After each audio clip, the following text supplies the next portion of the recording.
Voltamos para o segundo bloco do programa O Produtor Quer Saber, que hoje está falando principalmente sobre crise hídrica e revitalização do Rio São Francisco. Nós estamos recebendo a deputada federal Raquel Muniz, do PSD de Minas Gerais. No primeiro bloco nós mostramos principalmente o problema, né, da falta d'água, da crise hídrica, da seca, né, e as diversas realidades de Minas Gerais. Agora, especificamente do Rio São Francisco, qual é a importância do Rio São Francisco para os produtores e moradores, principalmente da região do semiárido? É o rio da integração nacional. O norte de Minas Gerais tem uma história muito bonita. O Nordeste brasileiro, as pessoas transitavam através do rio e iam para a cidade, por exemplo, de Januária, que era uma cidade com grandes escolas, que recebia os alunos do Nordeste brasileiro que iam para lá estudar, utilizando o rio. Então, tem toda uma história na educação também das pessoas, o rio também, que fornece o alimento para as pessoas, né, o peixe, através do rio também, que irriga as culturas também.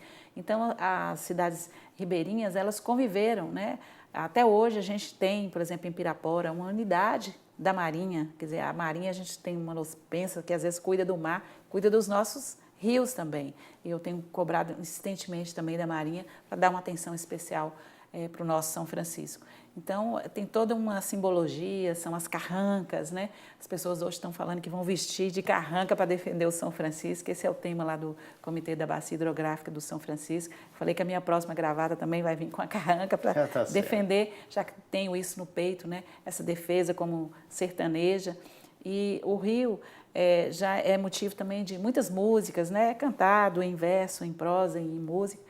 E a gente quer cada vez mais defender esse rio, que é o rio da integração nacional, um rio que tem uma importância muito grande para a economia do país, porque precisamos muito e queremos também continuar fazendo o transporte de pessoas, né? As pessoas passam a usar muito as rodovias e esquecem dessa viagem bacana que a gente já fez muitas vezes, está lá em Pirapora, o Benjamin, né, mostrando que o rio ele já foi usado para esse transporte fluvial e que a gente tem que retomar isso. Você vê isso na Amazônia, né, a utilização do rio no Pará, e Minas Gerais já usou também e teve que interromper porque o percurso do rio foi interrompido pela seca, por não cuidar das matas ciliares. Então, cada vez mais é necessário que a gente retome esse cuidado com o nosso São Francisco. E eu tenho certeza que aqui na Câmara Federal, através dessa comissão da crise hídrica, da comissão de revitalização do São Francisco,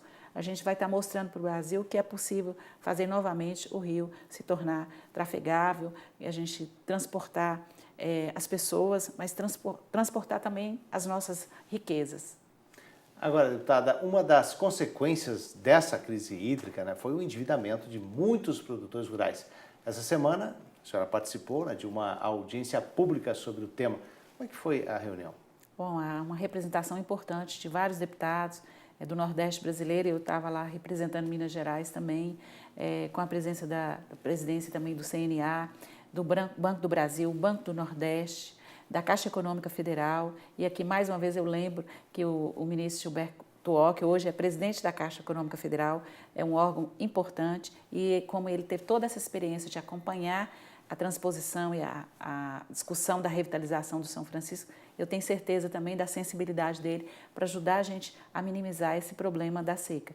E foi muito importante essa discussão, várias entidades também ligadas à agricultura e pecuária estiveram lá debatendo e a conclusão final que a gente chegou que é preciso cada vez mais que a gente entenda que o período de 2012 a 2016 foi a pior seca vivenciada e os produtores precisam efetivamente que participar de um programa que possa fazer com que eles possam pagar suas dívidas. Então, foi feito todo um trabalho aqui na Câmara Federal, o governo federal liberou essa renegociação, mas que ainda não contempla de maneira efetiva.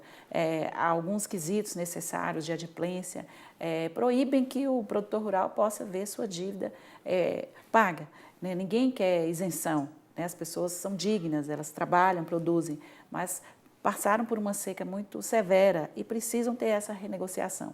E nessa discussão a gente viu ali a sensibilidade dos órgãos ali presentes e com certeza a gente vai dar uma resposta e ampliar esse período da renegociação. Mais do que isso, criar condições para que o produtor rural possa pagar sua dívida. Então, foi uma discussão bastante proveitosa e de lá também a gente saiu com algumas ideias importantes e a gente vai falar aqui em primeira mão. É a questão do seguro rural, que é muito importante já para fazer essa previsão. Então, os bancos que estavam ali presentes ficaram sensíveis a essa proposta colocada lá, essa questão do seguro, e é preciso também trabalhar o agricultor sabendo que pode ter a seca, diferente da região sul, por exemplo, que faz 3 colheitas durante o ano, às vezes a gente, durante 1 ano, 2, você não faz nenhuma colheita. E aí você tem que ter uma provisão também de alimentos para os animais, você tem que ter barragens de contenção também,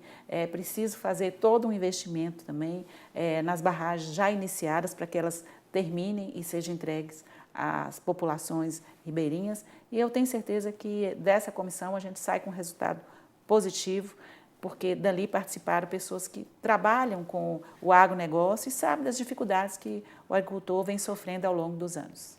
Agora, inclusive, a senhora trabalhou para que os produtores de Minas Gerais pertencentes à área da Sudene fossem contemplados com a renegociação de dívidas? Nessa comissão, inclusive, a gente teve uma manifestação do Nordeste, falaram assim, é um prestígio enorme de uma deputada de Minas Gerais conseguir incluir a sua região na renegociação prevista somente para o Nordeste brasileiro, né? E foi motivo assim, de muito trabalho, eu trabalhei muito desde que cheguei aqui para que a gente pudesse incluir o Norte de Minas, o Mucuri, o Jequitinhonha, na renegociação da dívida rural, já que o Nordeste brasileiro tem as mesmas características da nossa região.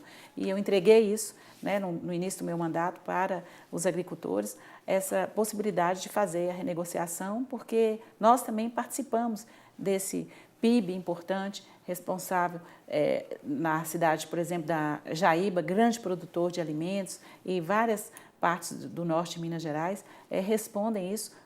Quando a gente tem a possibilidade de produzir, a gente produz, mas como a gente passa pela seca também, precisamos renegociar nossas dívidas, assim como os nossos irmãos do Nordeste brasileiro.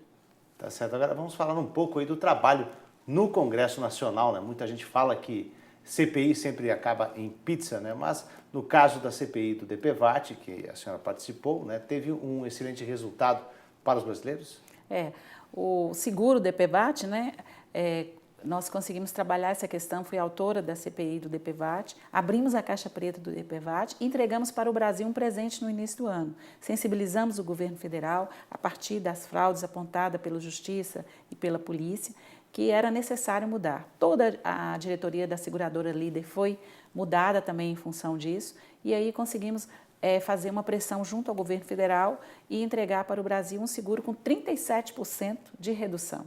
Então, toda pessoa que tem uma moto, um carro, né, ele teve esse desconto no seguro DPVAT. Mais do que isso, identificamos que tem parte desse seguro que deveria ser aplicado em políticas públicas na área de educação, para prevenção de acidentes, e que não estavam sendo aplicados, contingenciado e perdido recurso aí. Então, a gente evidenciou tudo isso. E isso nos dá força para pensar também nessa questão do seguro rural. Então, o seguro é importante, o seguro DPVAT, contempla as vítimas, né? E nós temos também que criar esse seguro rural para também contemplar o produtor rural no momento que ele não consegue produzir, para garantir aos bancos também uma segurança no momento que as pessoas não podem pagar as suas dívidas em função das intempéries, da seca, né? Enfim, de pragas também. Então, nós vamos trabalhar essa questão também junto à Comissão de Agricultura, à Comissão de Meio Ambiente, e nas diversas comissões de revitalização, de transposição, e fazer essa pressão junto ao governo federal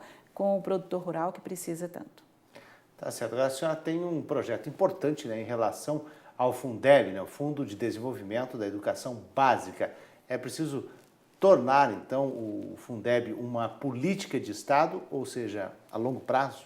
Isso. Quando eu cheguei aqui na Câmara Federal, eu fiquei assustada, né? Eu venho de um município que a educação ela progrediu muito e com o uso do Fundeb. O bom uso do Fundeb, nós conseguimos entregar para as crianças uniforme escolar, material escolar, capacitação de professores, melhoramos o salário do professor, a merenda escolar, comprando do pequeno produtor. Então, tudo isso nos fez chegar aqui à Câmara Federal e verificar que o Fundeb é um fundo que não é permanente e ele ia extinguir em 2020. rapidamente eu entrei com um pedido de uma PEC, uma proposta de emenda à Constituição para tornar o Fundeb perene, para torná-lo definitivo. E, através dessa PEC, a gente vai garantir educação para a população brasileira, proporcionar que os gestores que sabem da importância que é o Fundeb nos seus municípios, que precisa ser aprimorado. Essa discussão a gente tem tido na casa, mas o objetivo da PEC é tornar o Fundeb definitivo. E isso tem uma unanimidade. Todas as discussões que a gente tem feito com especialistas, com o Ministério da Educação, com os gestores, com os secretários de educação do país inteiro, é uma unanimidade, todos eles querem que o Fundeb se torne permanente. Agora, há uma discussão para aprimorar, dividir melhor esse bolo que vai para os municípios, né? Mas há um consenso. O Fundeb é uma política pública importante, mas ela precisa ser incluída através dessa proposta de emenda à Constituição e a gente já trabalhou isso em várias etapas, estamos na etapa final, foi construída uma comissão para isso, foi aprovada na CCJ por unanimidade, a principal comissão da Casa, na Comissão de Educação, e vamos levar, se Deus quiser, esse ano a plenário para tornar o Fundeb definitivo, porque educação é uma grande bandeira, educação é tudo, transforma a vida das pessoas e a gente tem que levar educação para todos os municípios brasileiros de uma maneira efetiva. Deputada, para encerrar, então, vamos falar rapidamente, só passando essa agenda, né, sobre as exposições agropecuárias que estão acontecendo no Norte de Minas. Essa semana é em Janaúba e depois nós temos dia 30 de junho, Expo Montes em Montes Claros, é isso? Isso, exposição de Janaúba, né, uma grande exposição, talvez assim, a maior exposição de Minas Gerais, porque Janaúba, em meio a essa crise, está dando uma resposta para o Brasil.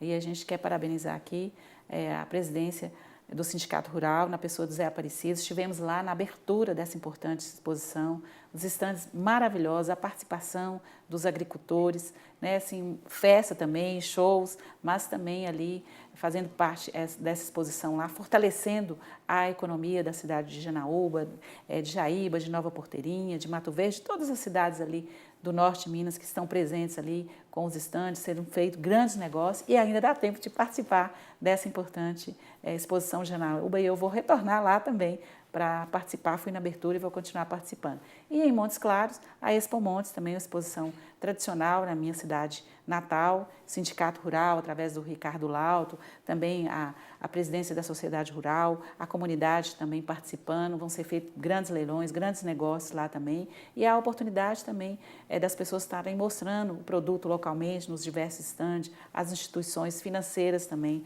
presentes ali, a gente parabeniza também, e é uma festa também que comemora o aniversário da cidade, né? E com certeza a gente quer convidar todos vocês porque o Norte de Minas está dando exemplo para o Brasil e quem dá o exemplo é o agronegócio, mantendo firme, continuando a produzir e a gente parabeniza todos vocês que estão participando tanto da exposição de Janaúba como da exposição que será realizada na cidade de Montes Claros. Tá certo, eu agradeço a participação da deputada federal Raquel Muniz, muito obrigado pela participação, tenha um bom dia. É um prazer estar aqui com vocês no canal do Produtor.